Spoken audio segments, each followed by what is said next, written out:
Really?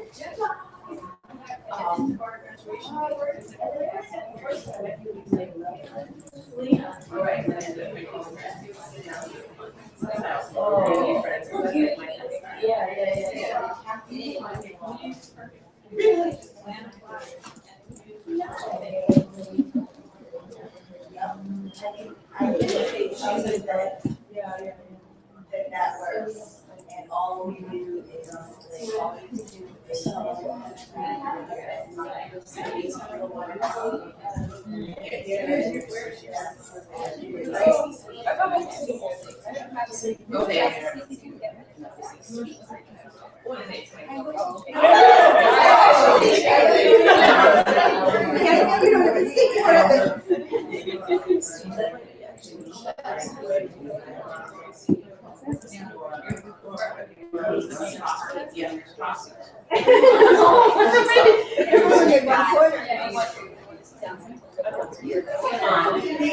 we're actually the finalists. So we're going to be leaving. I'll grab your seat.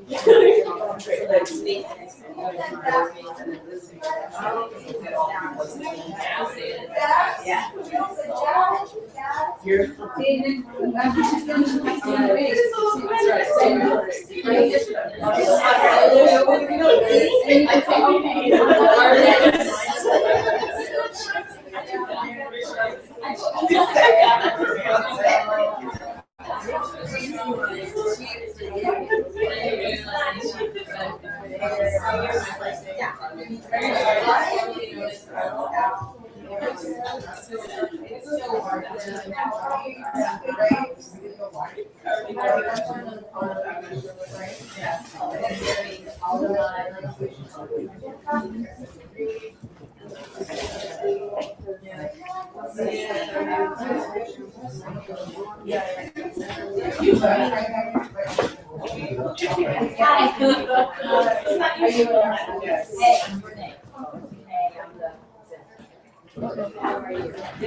So, I think we're just all gonna be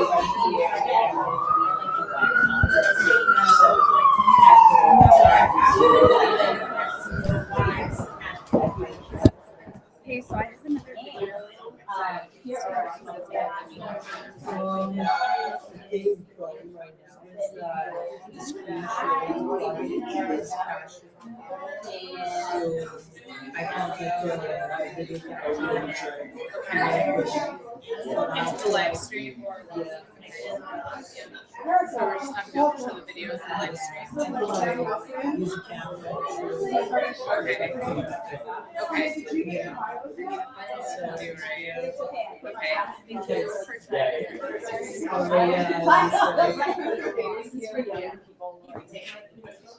young eye. So any of these seats, I think back here or right there will be fine, yeah.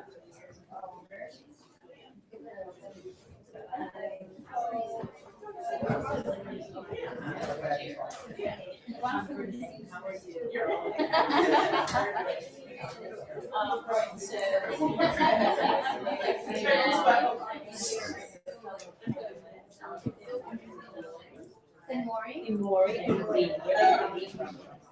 Mori, okay. Okay, and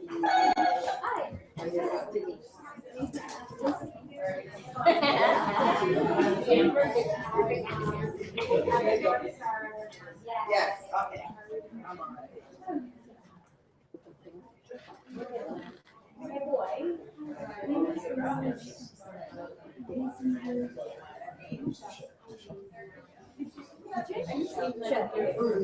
Yeah, nice to meet you. Oh, Denise.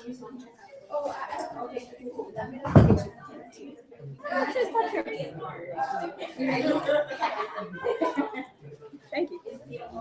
yes. Okay.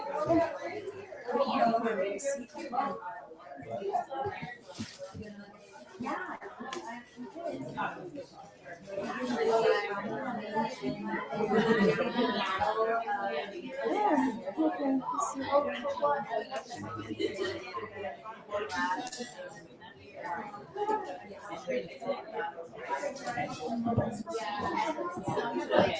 are you the one who's playing the videos? Are you the one who's playing the videos? I will be Diamond screen. It's a live stream. So I have to just showing some video. Right. Right. But are you doing the actual like playing of the YouTube playlist? No, I'm No, not. okay, sorry, okay, all right, yeah, and I don't, yeah, okay, perfect. Okay, good, all right, thanks so much for that, thank you for so much for that. It's all right,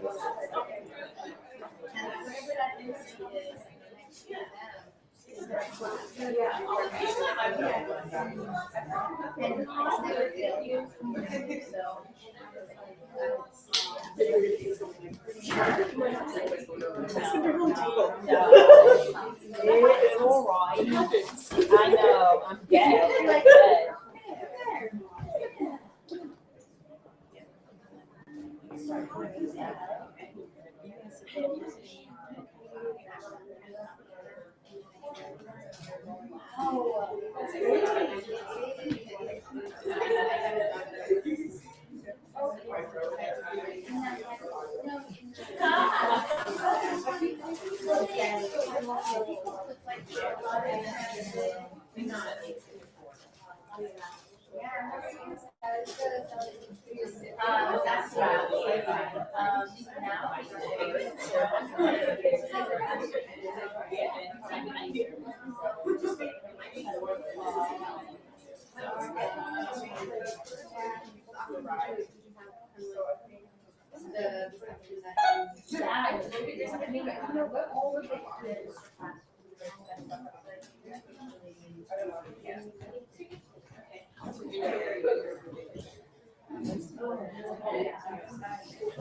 I'm right there.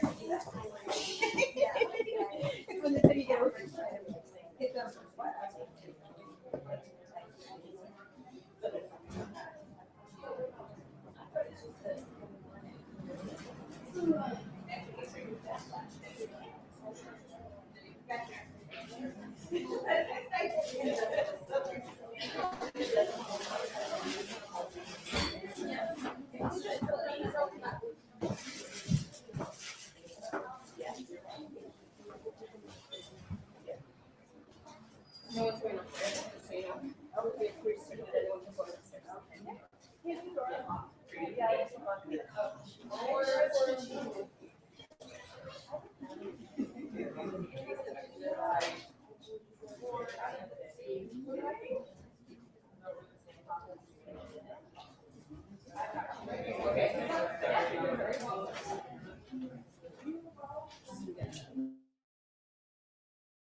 Yeah. Oh, thank you. It's under my little bucket. I know. That's not right. It's so You should have a funny. pillow or something. But you know, it's actually really comfortable. Alright. Yeah. I don't know if it's like weird for me to be sitting like right here. I can sit on the floor later. Can you reach whenever you need to?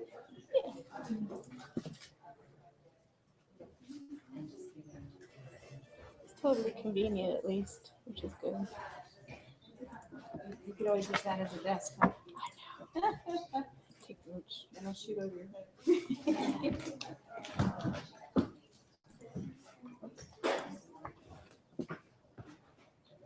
Do you want to try to do the line out? To have your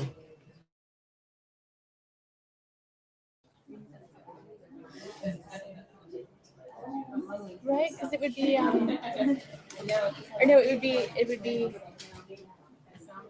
out of here. audio also. Yeah, Okay, so like an you eighth can inch, check. Yeah. a quarter inch to an eighth inch. Yep. Okay.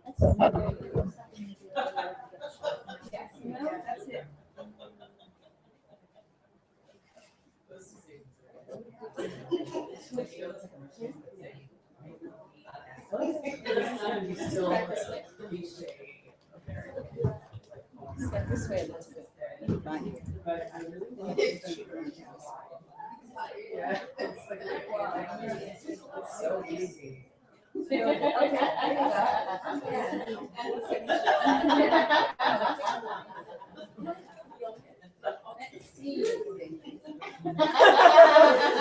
Where is she looking? Oh, it's an inside.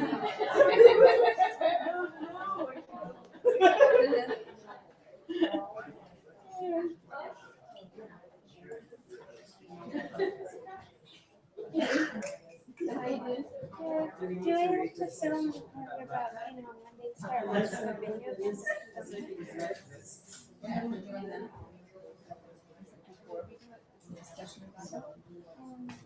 I think either before or after, and there's a break.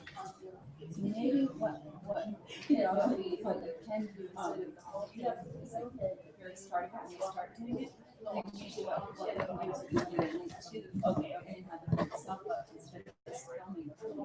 You know, so that makes sense, and you can do your work.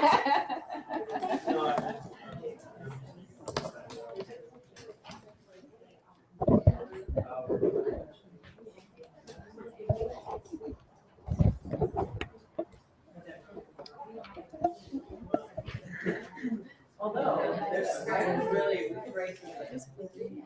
Writing is. It's also kind of like. Got like this one that's split. Do you think that's gonna cause a problem? Yeah. Can you try it? We have a series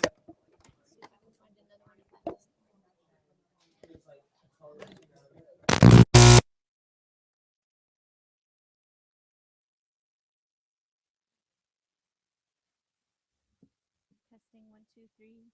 Testing.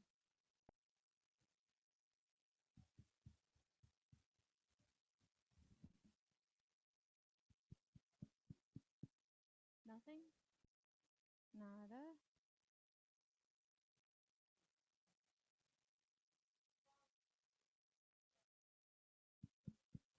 Testing. Okay.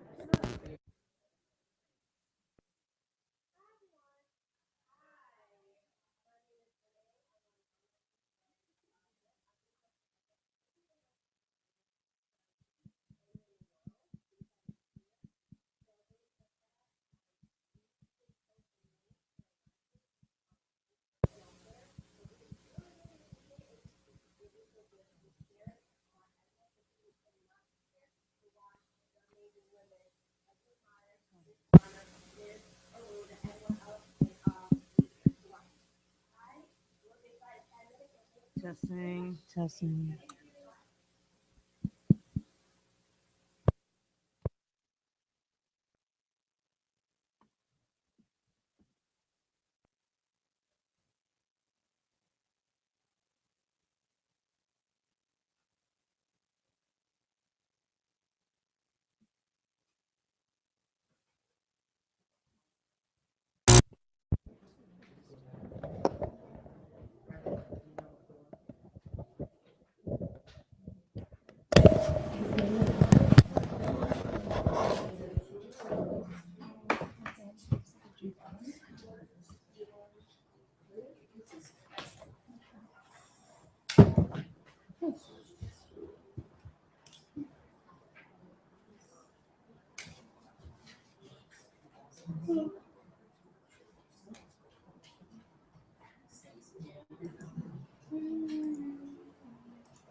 You know, it's YT. I don't think like it's up on.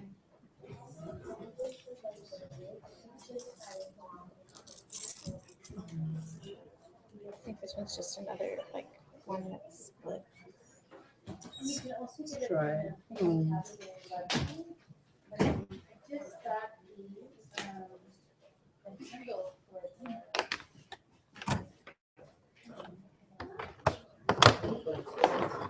You know what I'm gonna do is this is the link. For the other one.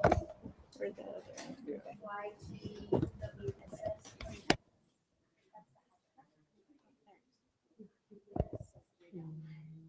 Oh.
Testing.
No.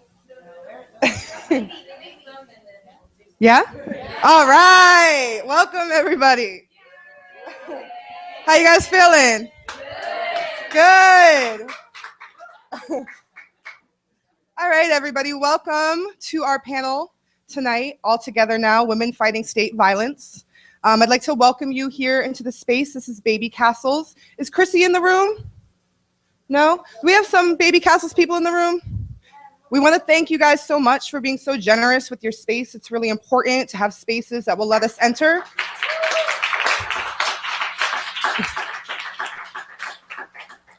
So I know we've been waiting for a few minutes. Thanks for being patient. I want to let you guys know a little bit about Yeah, That's What She Said, okay? Yeah, That's What She Said started last year as a group of women coming together, trying to figure out how we could find a way to bring together artists and activists and young people from all different kinds of experiences in together to reimagine what feminism would look like if we actually did it in an actionable way, right? And if we created workshops where we could learn from each other and we showed each other's art and we really came to a center with authenticity and with curiosity and with dignity and respect, because we don't have that in the world often. And last year was very successful, and this year has been even more successful. And I'm really excited to say that we're going to keep going, and we want to know more about what you all want so that we can build a space for all of us, right? So I want to introduce our organizers. If you guys want to come on up.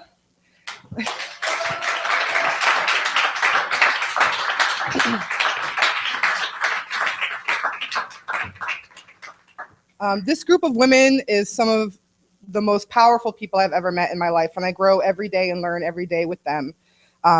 So I'm really proud to be able to say that we did a good job this weekend, and I'm gonna let them all say a little bit about themselves. Hi, good evening. I'm Graciela, one of the organizers, and just thank you all so much for being here. This dialogue is so important, and thank you so much to Colorlines for live streaming this so that even more people can hear about these amazing women who are doing such important revolutionary work. And just thank you so much for supporting us. We really appreciate it. We love you. Hey everybody. My name is Lene. I am one of the organizers for Yeah, That She Said. I'm really proud of all the work and the blood, sweat, and tears to make all this happen. Thank you so much just for being here, and get ready for year 3. I'm really bad at introducing myself. I always forget. So for the record, I'm Mensen, and I'm an organizer with Yeah, That's What She Said. Hello, everybody. My name is Nereida. I'm one of the organizers, and I'm really excited to see what's going to happen tonight. We've been looking forward to this for months, and it's going to be amazing. Thank you. Hi, I'm CJ. I'm not going to talk for too long because I know that we've all been waiting. We're all itching in our seats to get started with this panel and hear what these amazing people have to say. I just wanted to group to bring together people from other incredible groups. Like, every one of you is really inspiring, and we are thrilled and honored to have you all here, and everyone here that's supporting. Thank you so much. Continue to support us because we need you. We need to support each other, and that's what this is all about. So yeah, let's crack on with the panel, right? All right, thank you guys.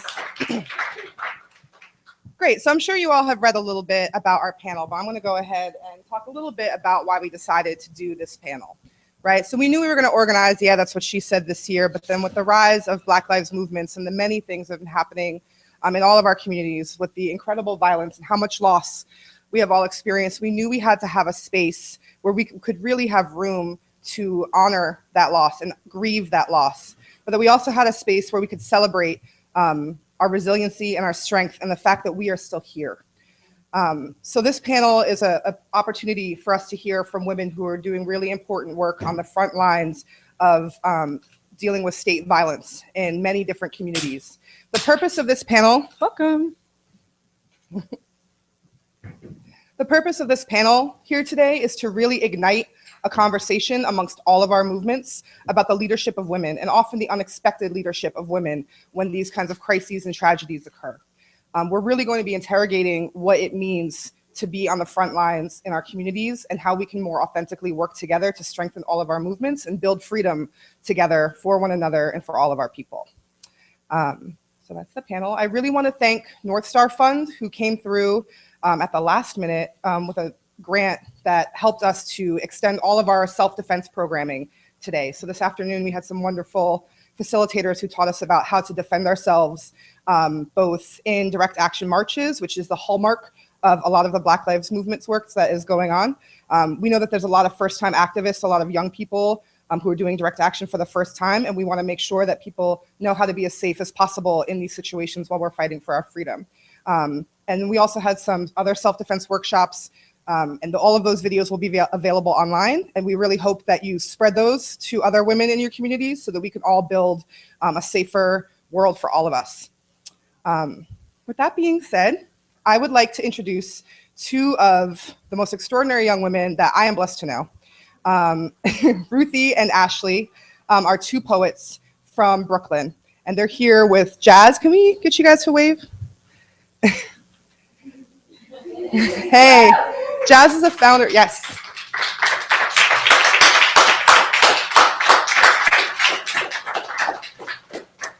Jazz is a founder of a grassroots youth group based out of Bushwick, Brooklyn. And Bushwick, Brooklyn is rapidly gentrifying and people are being displaced at an alarming rate. And the work that Jazz has done and that the youth in that neighborhood have done has really been to come together through the arts and through hip hop to build solidarity with one another, to build opportunities, and to grow in light of all of these situations. So Ruthie and Ashley looked through the biographies of all of the different women that are going to be on our panel today. And it was the first time that they had heard of many of them. And then they sat down and they thought about their stories and they thought about their own stories and they prepared a poem to share with you all. We think that this is really important because it is our responsibility as women, but also as people who are change makers, to really do the work of collaborating with our next generation, because that's the only way we're going to be able to move towards our freedom with any kind of lasting impact. So Ruthie and Ashley, come on up.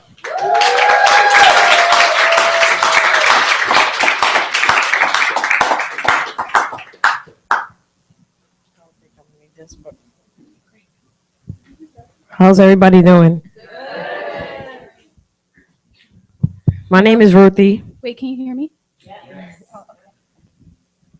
My name is Ruthie. Mine's is Ashley. I'm gonna use our voices. Oh. My name is Ruthie. Her name is Ashley, and we're going to share a poem with you guys. It's called Beautiful Queen. As I close my eyes and visualize what my eyes can't see, I stand here and say, Damn, look at me. Problems after problems, but where would they ever end? do you ever think about the mothers who raise their baby to respect a lady, but you bring them down like a Cop brings down a criminal with handcuffs. So that's why these men are so abusive lately. And what about the 14-year-old girl who's scared to go home because daddy's off of work and she knows he'll bring so much pain and hurt? But what about the 16-year-old raising a baby because her boyfriend doesn't know how to respect the lady? Maybe somewhere out there's a woman who's struggling with rent and the family's falling apart Because there's barely any time being spent. Or maybe we're just crazy. But I know you've been hearing these women cry lately. I'm sorry to say that my sisters are being victimized. Because we're still being judged by our color or size. We make the young ones feel like we're all in competition.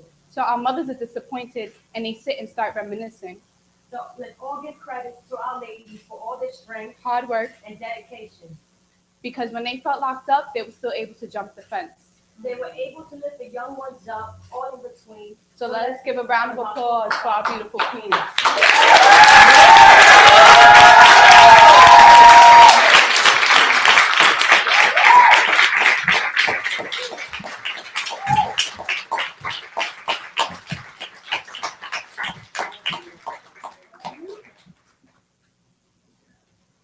They're amazing, right? Yeah. All right. I just want to bring your attention to Jazz, who's in the back. If anybody really could use some support So you should talk with Jazz about different ways if you're connected to different community organizations or funding resources or have any other kinds of resources and you talk the talk, but you haven't really found a way to get in, Jazz is someone you should talk to, okay? So now I'm really excited and I'm going to introduce you this evening to our moderator, who is someone that's really special to me. This gentleman in the back is my partner, Trey. And this is his mama, so I'm very grateful to her for making the love of my life. But that's the informal introduction, okay? I've got the other one on my phone. Okay. Vernee Myers. Vernee Myers is on a personal mission to disrupt the status quo, and she knows how to. She's lived it. Myers rose out of Baltimore's working class to become a Harvard-trained lawyer, entrepreneur, author, and cultural innovator. Her dynamic, laugh-out-loud speeches inspire audiences to go further, to move beyond leveling the playing field, to create a new field altogether, and empower people of all backgrounds to contribute at their highest levels. Vernee asks hard questions because today's interdependent companies, governments, and communities need to figure out how to solve seemingly intractable systemic problems. With humility born from years of experience in life and in the field, Vernee's stories spell out the steps needed to embrace difference and create fair and prosperous solutions that help reorganize our world. Everybody, we're going to show you a short video and then we'll bring up Miss Vernee Myers. This book is to ask people to get out of their denial about their bias, their ism, but also to introduce the concept of the difference between racism and racist. That is the difference between interpersonal behavior and systems. And Diversity and Flexibility Alliance is trying to look at systems. And they're trying to create a way of addressing old cultural norms that are embedded in the way the organization works. You can stay in the bed and never speak to someone, and racism will loom large. Sexism will continue to go. It's all on automatic. It's built in. So when you tell me, but I never said anything, you don't have to say anything for people to actually be in a situation where their best is not allowed to thrive, because there are structures and there are attitudes that are embedded in. And so this is the idea of power and privilege. And unless we study the isms, we'll spend too much time excusing and not enough time leaning in to figure out how do we dismantle the power and the privilege, because all of us can be biased and prejudiced, but some of us are in positions of power to actually enforce and lean on some of those misjudgments, assumptions, and biases. And so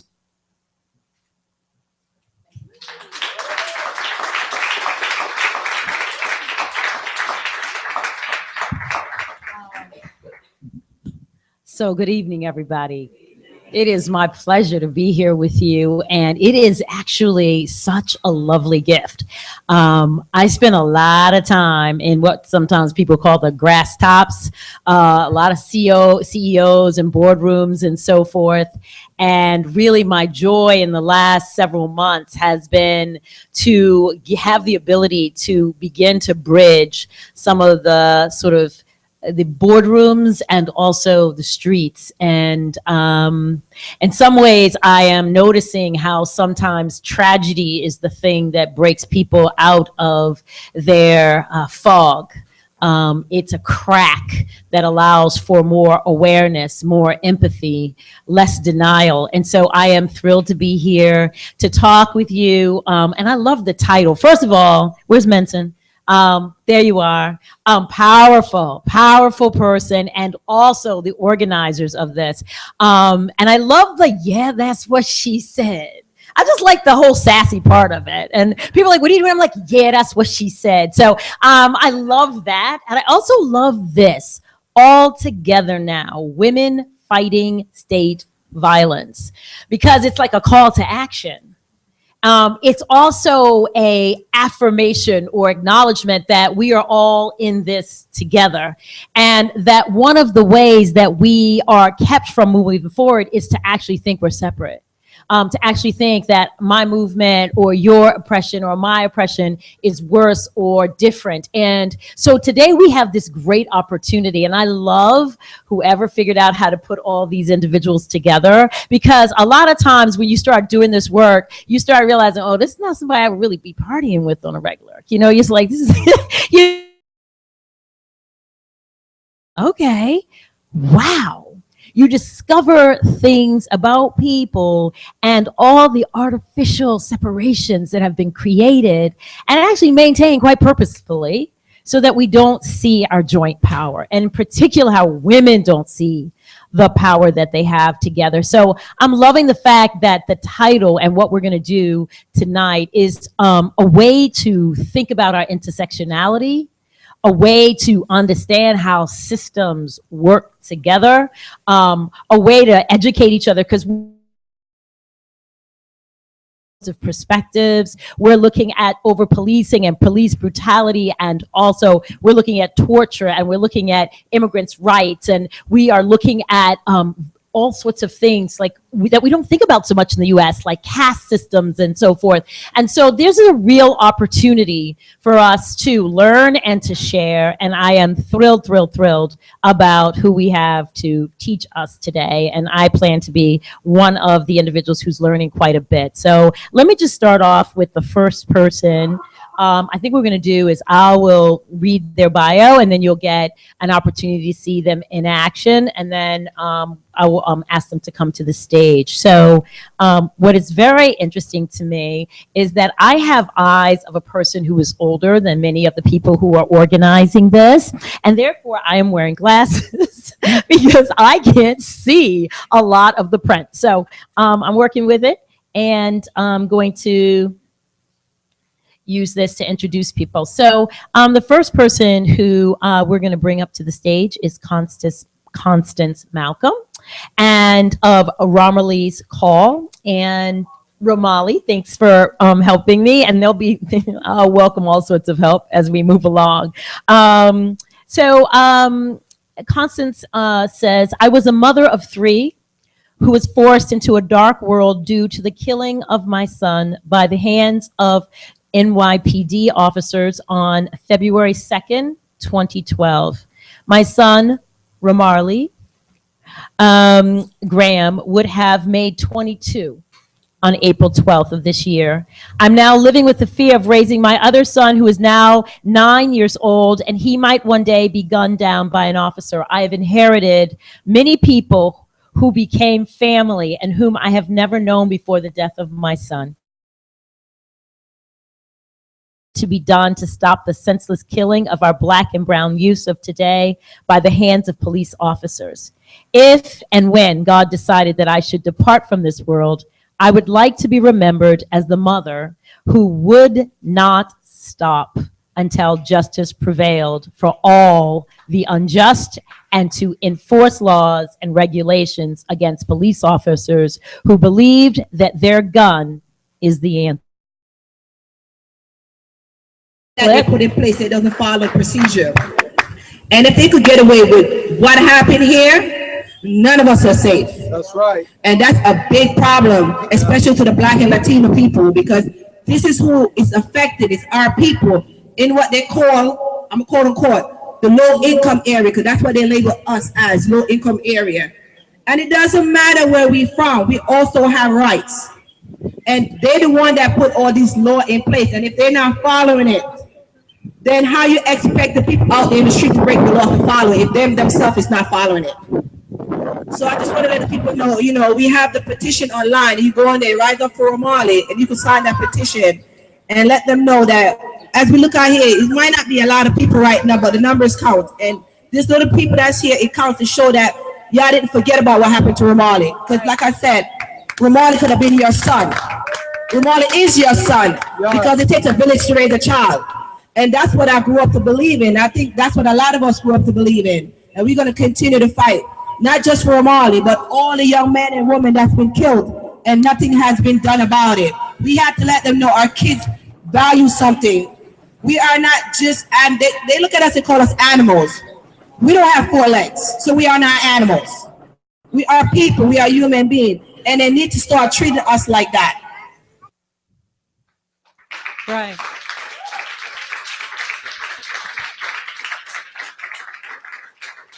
We are people, we are human beings, and they need to start treating us like that. So please come up to the stage, Constance.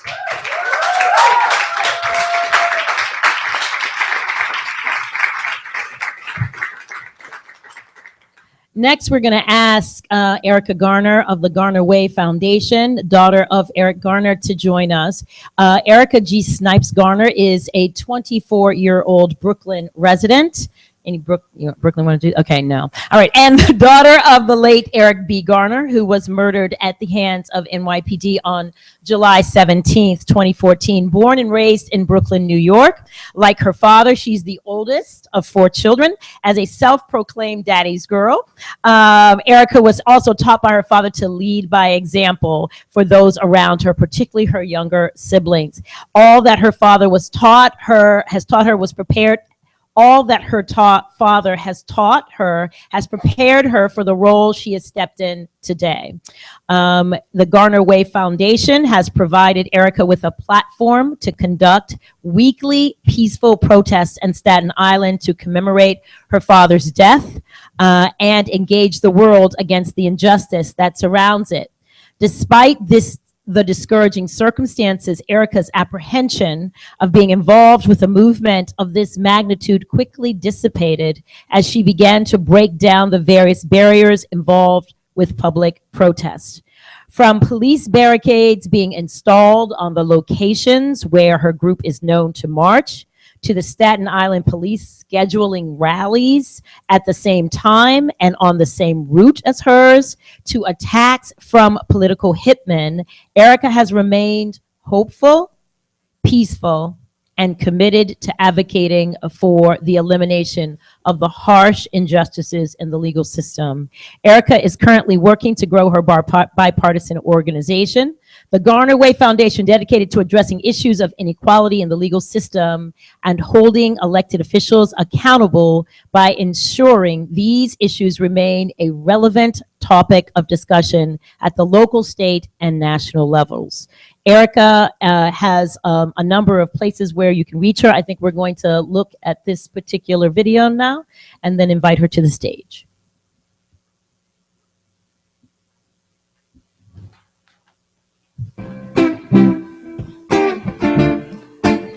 Yeah. Yeah, yeah. Fight back. Fight back. Fight back. When they say get back, we say fight back. Get back. Fight back. Get back. Fight back. Get back. Fight back. Get back. Fight back. Get back. Fight back. Get back. Fight back. Get back. Fight back. Get back. Fight back. They say get back, we say fight back. Get back. Fight back. Get back. Fight back. They've got so much things to say right now. They've got so much things to say.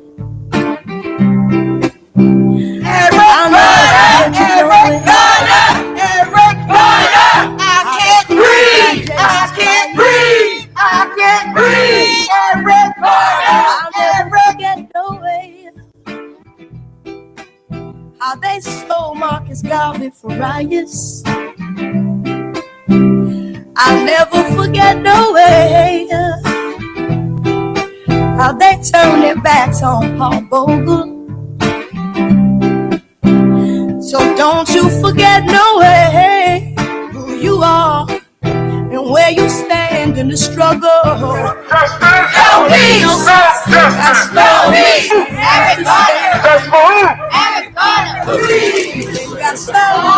This is the spot that my father screamed out 11 times. He couldn't breathe. Nobody helped him. Nobody tried to help him. Nobody tried to assist him.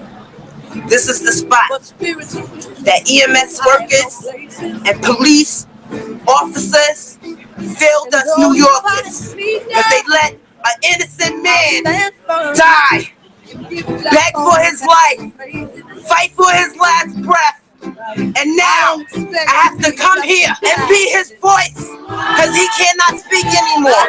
He kept saying, I can't breathe. I can't breathe. He couldn't breathe. This is the spot that my father took his last breath in. And this is where I had to be. This is where I need to be. My father is here with me. I just want to say that I'm gonna be out here like I have been, with the crowd, without a crowd, with cameras, with your support, or without your support. I'm gonna be out here representing for my father. Staten Island will not forget every father. That's right. Eric Garner's name is gonna live on. Thank you, everybody. Thank you for being peaceful in this process. So much things to say, but let them keep talking. Oh, let them keep talking.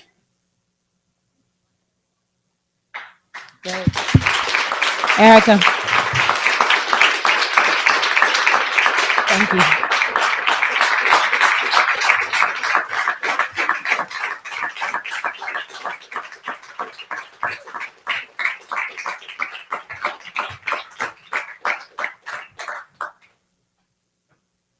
It's hard to watch that.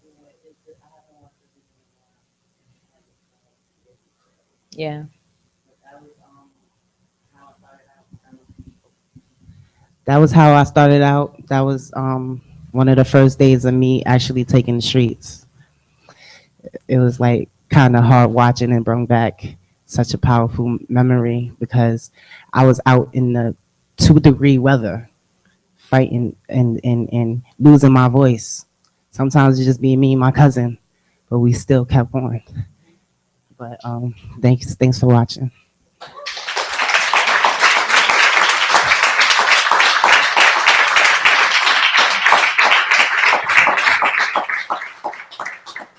Yeah, to see the force that came through you, unadulterated, just the truth is very powerful. Thank you for sharing that with us.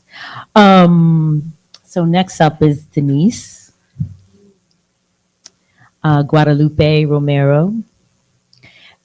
She is an undocumented Mexican immigrants' rights community organizer residing in Queens, New York. She's a member of the International Socialist Organization and organizer with the Raza Youth Collective and the Migrant Power Alliance.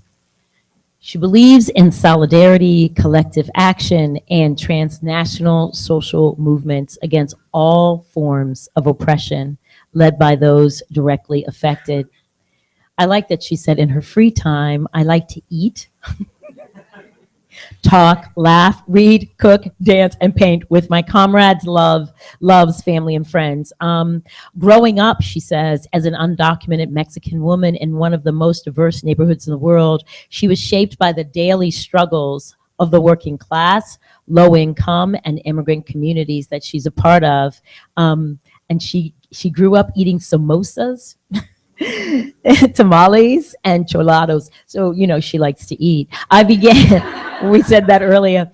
I became involved in community organizing around educational and immigrant rights, working for reforms like the DREAM Act and against tuition hikes at the City of University of New York. As a community organizer and educator in organizations like the Yaya Network, the Raza Youth Collective, and the Migrant Power Alliance, she's helped to develop educational workshops, literature, and organize actions and cultural events to raise consciousness and awareness around different issues. She's worked in coalitions and campaigns for educational justice, immigrant and worker rights, and against deportations and police brutality. And I think we have a picture, a piece from Denise on the streets as well. So here you go.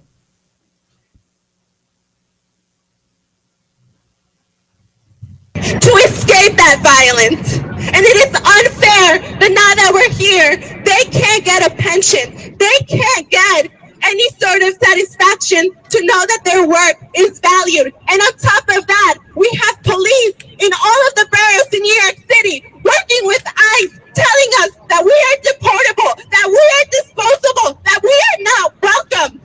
You displace us from our towns in Latin America, and then you force us to work under inhumane conditions here, and then you tell us that we're not allowed to live here, that we're not allowed to live in peace.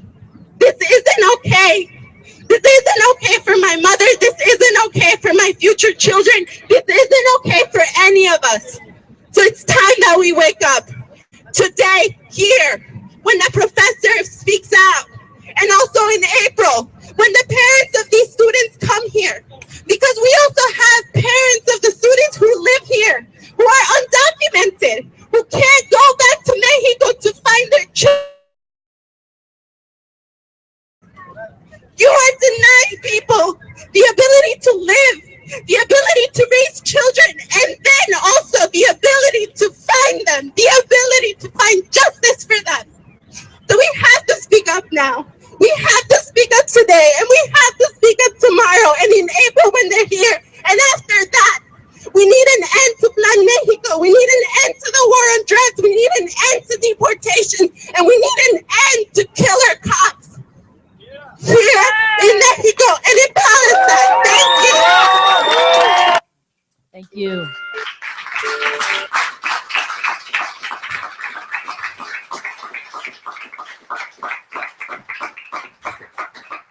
Thank you. Thank you, Denise. It always amazes me that no matter what movement we are in, the call to action is the same and the truth is the same. This is not okay. It's in some ways so simply put, this is not okay. Or when we hear people say enough is enough. And our next speaker is Themori and Soundarajan. I didn't even ask you how to pronounce the last name. Is it Soundarajan? If you go fast. She's a transmedia artist and activist, and I went to her website and I loved what it said there, which is, we are all untouchables until no one is. So powerful, so clear. Themori is a transmedia artist and activist. She's a media justice organizer. She's a transmedia storyteller and journalist who believes story is the most important unit of social change. I'm going to say it again because I love that. Story is the most important unit of social change. So we're going to get a chance to hear the stories of these individuals, and I believe it will change us all.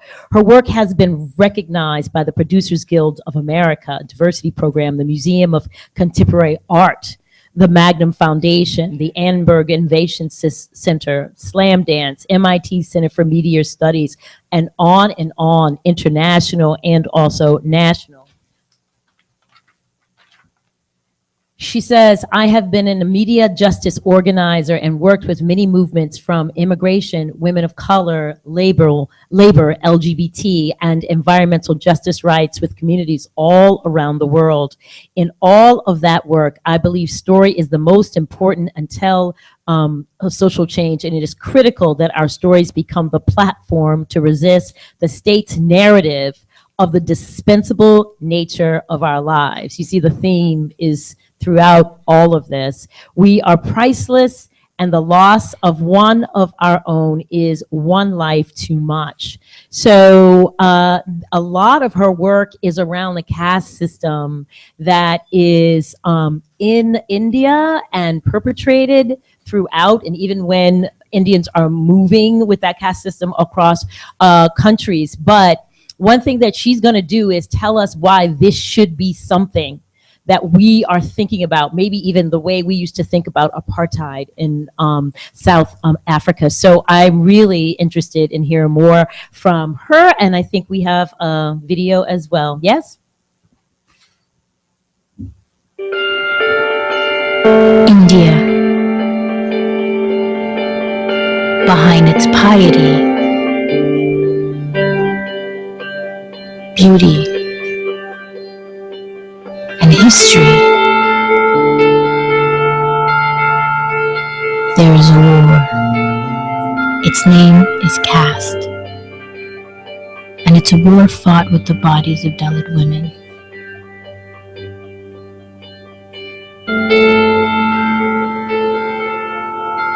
Caste arises from the belief that all humans are not equal. Dalits are untouchable, condemned by birth to the bottom of this system. Raped, stripped naked, beaten, burned, murdered. This is a pattern which is seen always where Dalit women or the community is moving forward. The violence is used to completely silence her and to silence the entire community. தலித்துகள் மௌனமாக இருக்கிறாங்க அப்படின்னாக்கா அது peaceful கிடையாது. அது என்ன March very peaceful. அது அந்த சைலன்ஸ் தான் தலித்துகளுக்குள்ள இருக்கு. அந்த சைலன்ஸுக்கு பிஹைண்ட் என்னென்ன இருக்கு? பிளட் இருக்கு, ரேப் இருக்கு, மர்டர் இருக்கு, பெயின் இருக்கு. அது peaceful.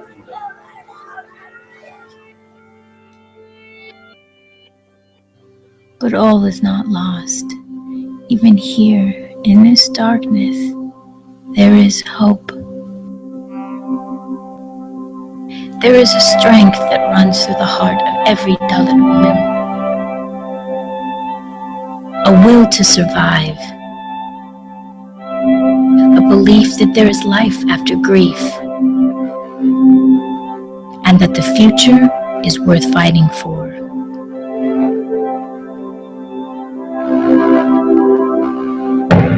In the spring of 2014, Dalit women who have had enough come together and fight. எது பீஸ், எது ஜஸ்டிஸ்? ஒரு நாட்டில் கலவரம் நடக்கலாம், ஒரு நாட்டில் ரயாட் நடக்கலாம், ரத்தம் சிந்தலாம், துப்பாக்கியோட சத்தம் கேட்கலாம்.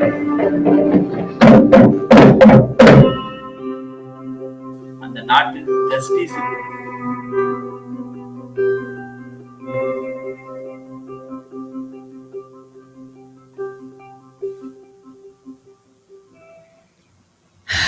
Yeah, no justice, no peace.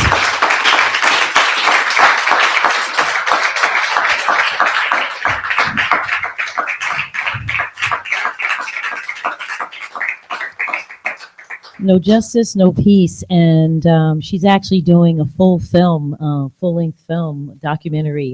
So she'll tell you more about that. I also thought about when I saw that clip and the idea of Dalit, that the report, the Say Her Name report, and the protesting that happened this week, and how this panel and this conference is happening in such a timely way. But to hear about the violence against women and the way it is silenced, and everything from murder to brutality to sexual assault against transgender women. I think I read some statistic like 53% of the violence against LGBT groups, right, or against transgender women.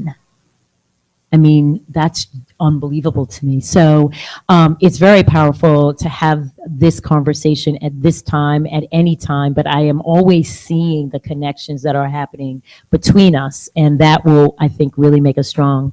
Our last panelist is Uruj, and Sheikh, thank you.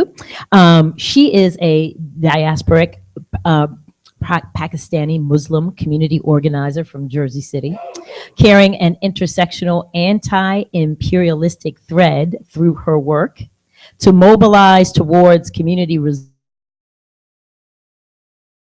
Uruj's work to shut down Guantanamo Bay, small thing there. And to end torture with Witness Against Torture, eliminate policing in schools with the Yaya Network, and work with the War Resisters League, is working towards a vision of holistically, transforming our world towards the world we want. She's a member of the Organization for a Free Society. She does Mindy tattoos, cooks like a fiend, so the eating and the cooking should get together, especially making smoothies for her mom and spending time learning new ways to get connected. Uruj began her work as a grassroots organizer with the newly revived Students for Democratic Society, organizing locally to build a national movement to democratize the educational system by challenging all systems of oppression. She graduated from Brooklyn College City University of New York and delved deeply into labor organizing at the Murphy Institute. Now, Uruj's work to shut down Guantanamo Bay and to end torture with Witness Against Torture, eliminate policing in schools with the Yaya Network, and work with the War Resisters League is working again towards transforming the world that we want. She's a member of the Organization for a Free Society, and she's been living communally in Bed-Stuy, Brooklyn for 4 years. And here she is. I want to have the honor to speak out in my own voice and reach you directly. You who are thinking people, I want to say thank you for caring. You are willing to view me as a human being, and that is something so precious to me. I am not ISN 026. That is the government's number. My name is Fahad Abdullah Ahmed Ghazi. I am a human being, a man who is loved and who loves.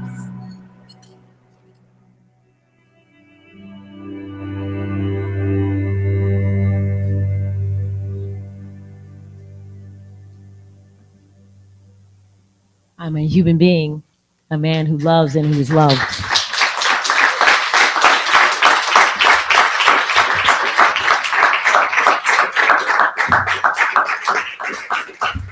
So Uruj is actually giving voice to prisoners who are not able to be seen by us, so that we can appreciate what torture and the kind of injustice that they are suffering. So we're going to hear more about that. And actually the good news that they get to hear and see what her organization is doing for them. So that's extremely powerful, and I imagine healing in many ways for them. So let's just give them a hand again, right? We're just...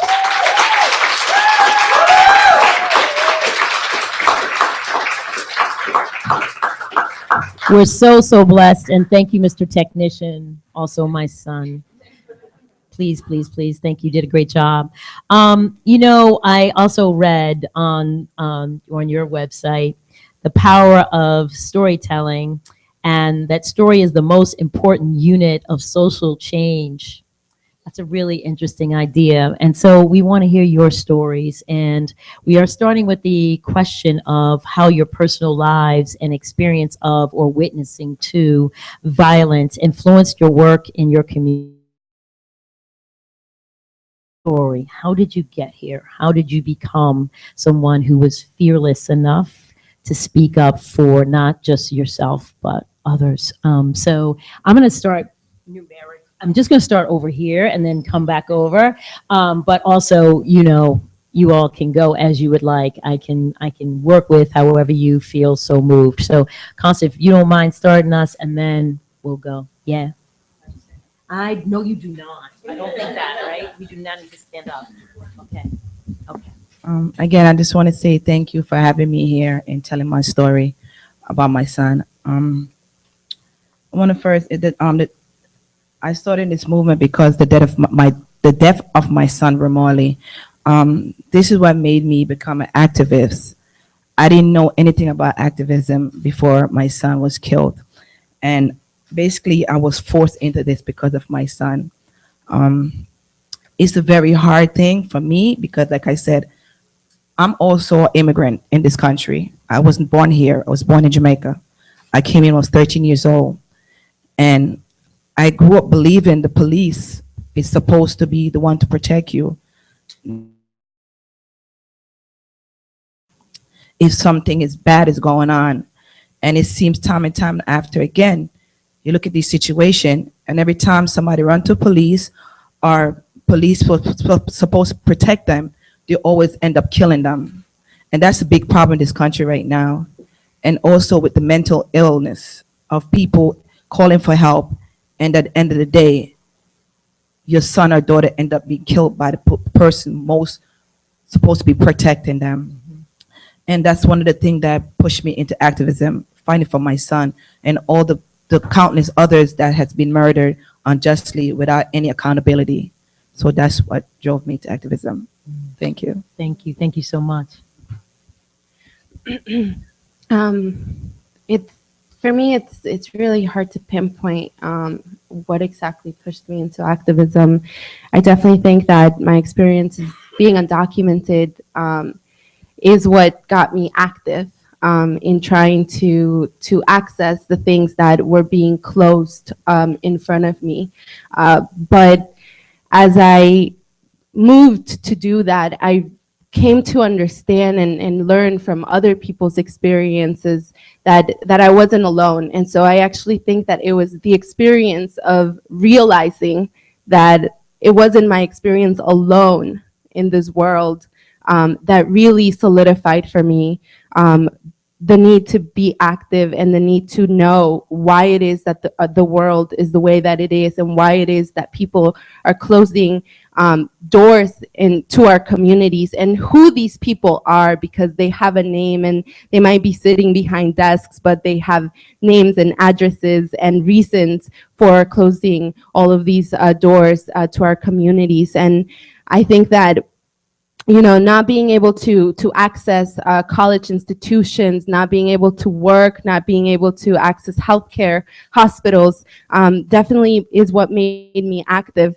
It wasn't until in the midst of being active for reforms like the DREAM Act that my brother was placed in deportation proceedings, my younger brother, at the age of 18, due to policies like stop and frisk, and the deportation machinery that has been built in this country, that I came to realize just how the magnitude of the system that we're up against, and how it really moves to ruin people's lives mercilessly for profit. But in all of that, my brother's deportation was defeated through a community campaign, through a community effort.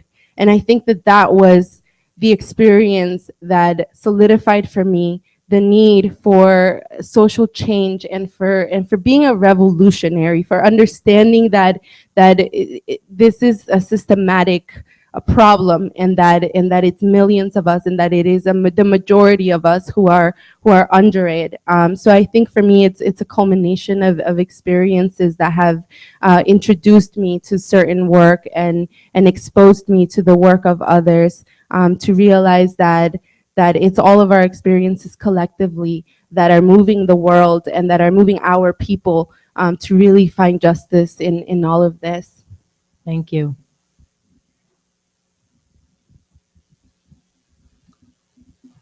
Wow. Just taking in what you just said, like, how did activism change my life?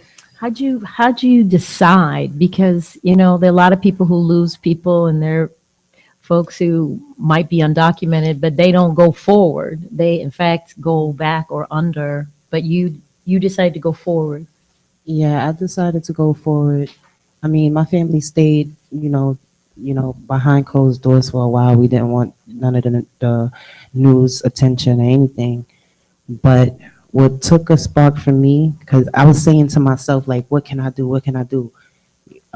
So what sparked it for me was seeing all the protests in the name of my dad the night the indictment came down.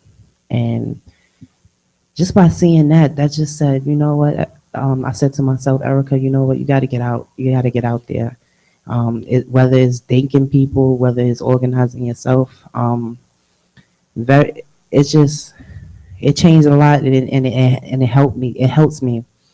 by keep staying busy, Mhm. just talking about my father, tirelessly. I mean, just talking about the memories, talking about what I'm doing, like just keeping his name in there is just helping me grieve and helping me, just speak out. I was never this outspoken person, but this thrived me and pushed me to do more action. And then when I seen them, people around the world laying down in the streets, Yeah. screaming, I can't breathe, that just said, I have to do that. That's a great idea, and just all the support and all the other activists I've seen, civil rights leaders, um, speaking with Congress members about legislation. It opened up my eyes to different things that was going on in the world, such as mass incarceration and this broken windows policy. And it's a country that's like in a deep need of, change. I never knew Mm. the world that I was living in right now would be like this. It's like we it's like Martin Luther King was still alive, or the ones who fought for our change and our civil rights and our, it's like they deteriorated it piece by piece of what everybody fought for. But so now, like in modern times, or in the future, it's a shame that we still fighting for our rights. And by everyone coming together, protesting what's right and doing it the right way, being peaceful, I think that one day our voices will be heard, and one day justice will prevail, not just for. That's just that's just how I was just pushed into this life, and it's just helped me to become a better person, meeting new people, connecting with new people, and just traveling, going state from state. People just want to hear my story, and it's just like, wow. It's just like a real change. It's a real change from last year of me working a cashier job to being out in the media and talking and pushing and actually inspiring people. When an 8-year-old came to me and said, she was inspired and broke down into tears, that just touched my heart, because never would I think, these kids, they want to know what's going on. They so eager to know and want to be involved. It's amazing, and their ideas is so. And I believe our young people is the answer. Sit down and talk with them. I got a 6-year-old, and I'm just talking with her and telling her, what I'm doing and why I'm doing it, and I even involve her because she has to know. Our kids has to know, because this can't be the world that they grow up in. This can't be. And I just go and talk from my heart about my father to make me feel better. And I feel people who have a passion, just as you have, for deportation and the women's rights, with the thing that's opened up people's eyes to what's real and what we have to pay attention to. So Thank you. Thank you. So I think for me, it's probably a lifelong journey, particularly because I grew up Dalit, and Dalit is the term for the people who were formerly seen as untouchable, and we were called untouchable because we were spiritually defiling to other people. And growing up and knowing that my people were sentenced to death because of this system, there's a choice you have to make to survive. And that choice is, do I take what the state is saying about my people, or do I create a freedom place in my imagination that allows me to take that from the imaginary into the real world with whatever tool I have, whether it's my mind, my body, my spirit, or my stories. And I think that was a big part of my journey to being an activist around caste apartheid. And what's crazy about how deep the violence around caste is that when you think about the caste system, it's one of the oldest systems of oppression in the world, and it affects over 200 million people, which is about the size of 5 South Africas. So while the world stood with the anti-apartheid movement, nobody talks about the caste system. And what struck me was, in terms of my Dalit brothers and sisters, I would hear, like, in our personal networks, on Facebook, on Twitter, on WhatsApp, the bodies that were part of what happened when you crossed caste apartheid.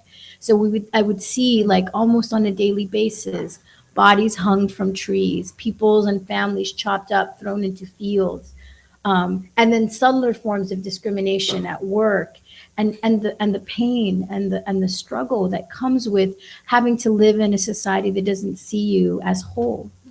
So what was striking to me, that in the project that I've been working on, Dalit Women Fight, I've been working with a movement of women who basically said, no, you can take away our land, you can take away our lives, you can even take away our limbs, but you can't take away our dignity. And in some ways, I feel like that is so much of this, the resonance that I've heard with all the women that I'm sharing the panel with, but also with all of the people in this room. I feel like part of what was really that initiation for change was this idea that no matter what the state says, our dignity is a place within which we can fight forward. And I can't say that it was like one day you wake up brave.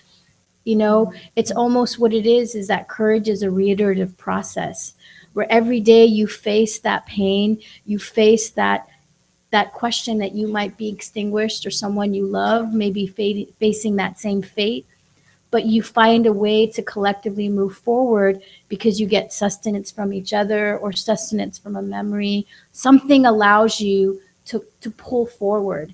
And I think that is actually the opposite of state violence. It's hope and it's life and it's our community that we build together. So I think that's what's so profound about the collective here that brought us all together, because this is another one of those hubs of hope and hubs of origination, you know. So I like the hubs of hope. That's it's great. Thank you. So, like Benmori, I think that there have been a number of experiences in my life that have, I think, made it a reality that, like, violence that existed in my life was not unique to me. That the violence that I experienced as a kid, that my mother experienced at home, was really challenging, but it wasn't unique. And so that connection to other people, that connection to the violence that other people experience, I think, made me realize that there is something bigger out there that is perpetuating it, that it's like not my dad or it's not the police officer, that it's, I think someone said it earlier, I think maybe you said it actually, is that, you know, we can sit idly by and these systems will proliferate. They're doing a great job. They're working the way that they're supposed to be working.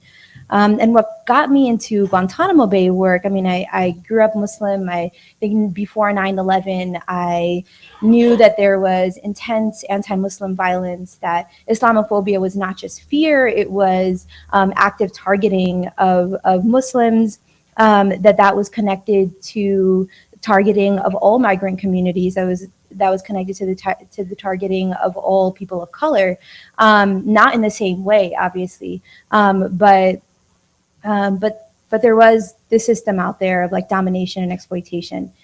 And I think that one experience that really brought it home for me, like quite literally, was my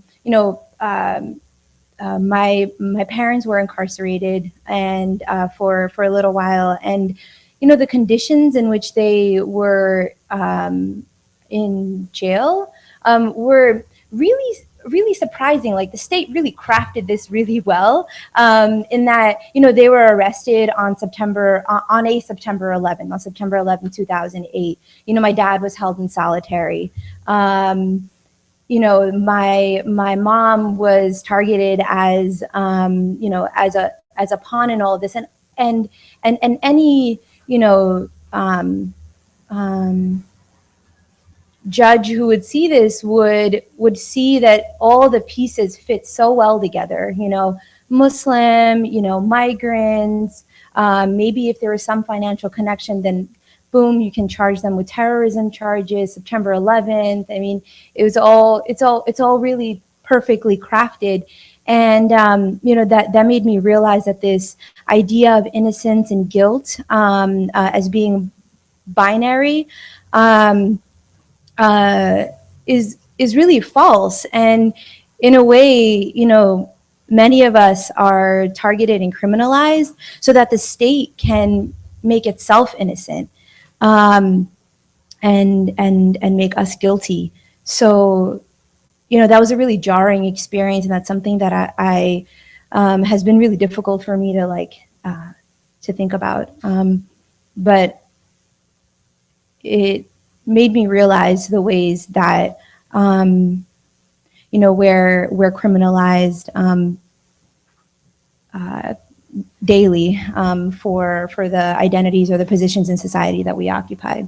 So it gave me a lot of hope and determination because I had younger siblings that I needed to take care of, and I had a grandparent and aunts and uncles who were really traumatized by it.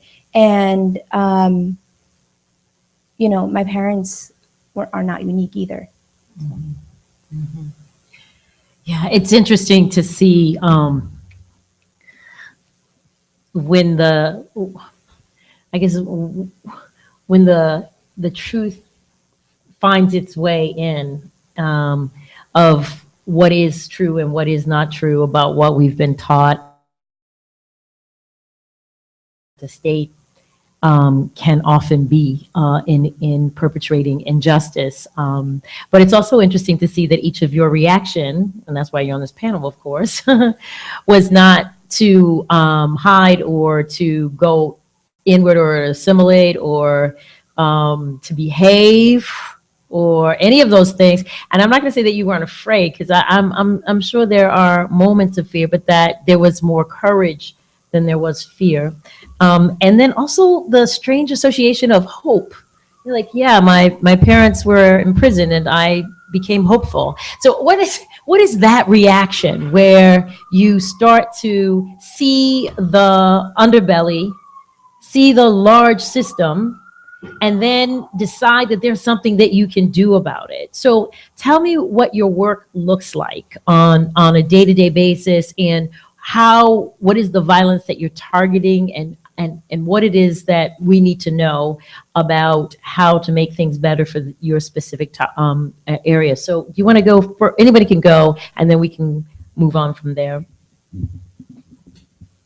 Well, my work, what I do right now, I try to educate the youth on, you know, dealing with police, and to vote, let them know they need to vote, because without they voting, they won't have certain things like the older people have, because a lot of the older people, they go out and vote. They know what they want. So if we as the young people, we have to vote, because we don't vote, we don't get what we want. And a lot of time you have politician comes out when they're ready to go, they running for election. They come and they promise us all these, you know, stuff that they're going to do for us. And, you know, I could make changes. But when they get in office, they forget about everything that they said. So when you vote, when they come in the community and they're running for another term, you say, look, the last term you promised us stuff, you didn't do anything.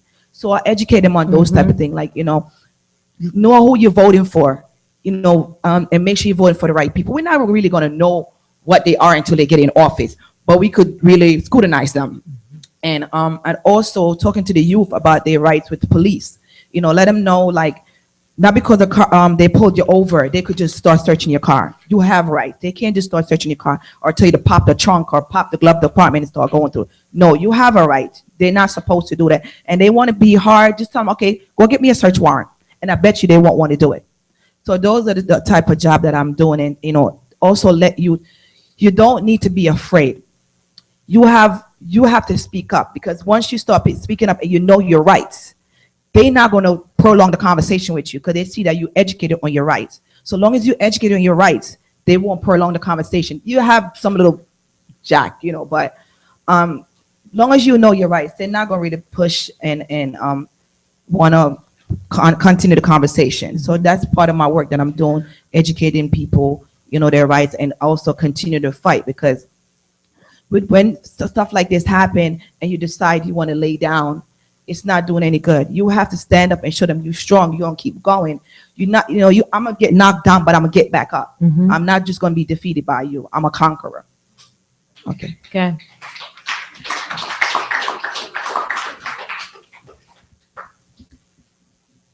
Okay.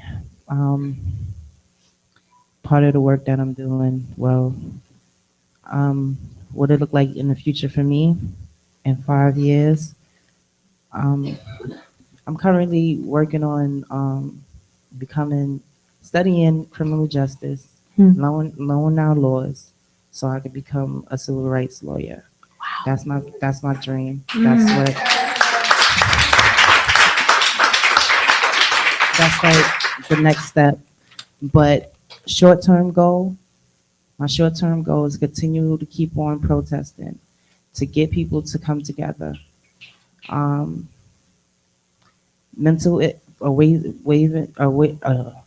Raising awareness for mental health, because I think that's a big issue. I mean, in recent events, guys or females are being killed and then later find out that they had a mental problem. So part of what I want to do in a short-term goal is reforms in these police stations, reforms in the courthouses, reform with the grand jury. I'm pushing for the CCRB to be more powerful over law enforcement, and a special prosecutor be appointed for special cases like police brutality. What I want to see with the CCRB, that's the Civilian Complaint Review Board, I want them to have more power. So when someone comes in and want an investigation on a cop, I believe that it shouldn't be no bars hold. It should be, it shouldn't be no blue wall silence or no prosecutor who continuously work with the police officers be involved in the case at all. Because these people, the prosecutors and the police work together. They live in communities where they go golfing together, like they best buddies. They see each other every day. And if you got a friend that did something wrong and you in a high position, I think, they protect the person that has the badge more than the person that they're supposed to be protecting and serving. Another thing is getting my messages out to younger kids, reaching out to younger kids through my music. Reaching out through my music, like protest songs, just like throwing little events for the kids. I want to build my Gardner Way Foundation. I want to have community centers put into the communities of Black people who can't afford it, economic change or whatever. And I want them to have a place to go. I want these little kids that's between 14 and 24 to be going somewhere positive, to go talk about these issues exactly. Offering them food. Some kids don't go to school because they're hungry. Promoting community policing, to where we have monitors out in our schools on the corner offering kids a bacon cheese sandwich just, every morning to encourage them to go to school. Just a variety of things that I want to do. And this is what empowered me to do it. Like, just want to try to help somebody, that goes through what I've been through, and me and my family been through, and other families been through. Reaching out to other families, trying to make connections with them. So the next 5 years is I want to be a civil rights lawyer or study somewhere in that field. And my short-term goal is to keep doing what I'm doing, to have police policies changed because my dad was a victim of that police policy. So that book should just be thrown out because obviously it's not working. So, Thank you. you know, Thanks yeah. a lot.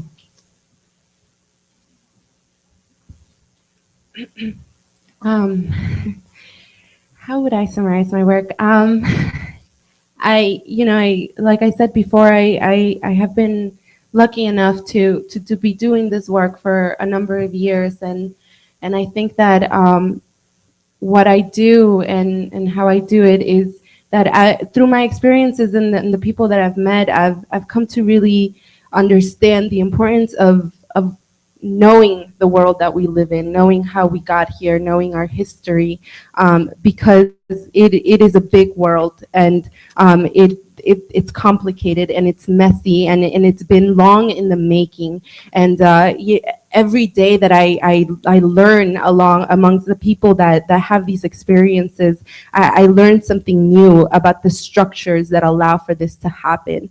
And at this point in my life, I am proud to say that I am a revolutionary, and I consider myself a socialist, because I have learned that there is an end. It is a war out there. It is a war in every single way possible.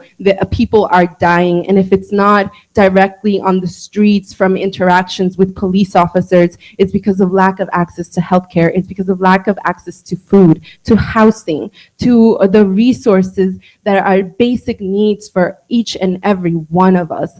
And that the inaccessibility comes from very few people making money off of selling this accessibility and off of charging us to be able to enter these spaces and live through the resources that they control. And I think that a lot of my work is based on the idea that we all have the capacity to know and to understand how it is that we have gotten here. So on my day-to-day basis with the International Socialist Organization, with the Raza Youth Collective, with the Yaya Network, in spaces like this, it's creating platforms, creating spaces where we are all having political discussions, because our lives are political. And that's not necessarily because we are politicians, but because politicians are playing politics.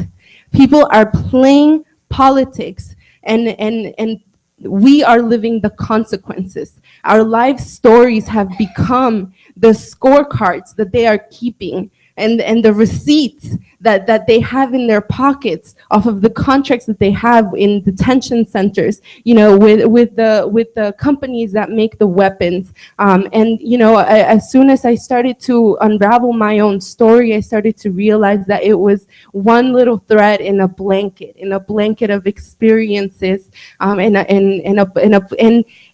covering, structures that they want to keep hidden, and that we must always be uncovering. And so on my day-to-day basis, this means forming platforms like these ones to raise awareness on the campaigns, getting out in the community, setting up a table. You have freedom of association. No one can take that away from you. Set up a table, talk to your neighbors. On a day-to-day basis, it means reading my history, talking to my mom about it, meeting up in buffet shops, meeting up in Colombian restaurants, and talking about the war on drugs and how it started. And then it just means connecting people on these personal stories, but realizing that there is so much inside of us, and there's so much in all of our histories, and that we have the right to know about it, and we have the capacity to understand all of it, and that then it is that we can have the strength. I am actually, people say that leaders are fearless. I am so afraid. I am so afraid of the world. And it is the fear that it's not going to get better, that it really makes me get up every single day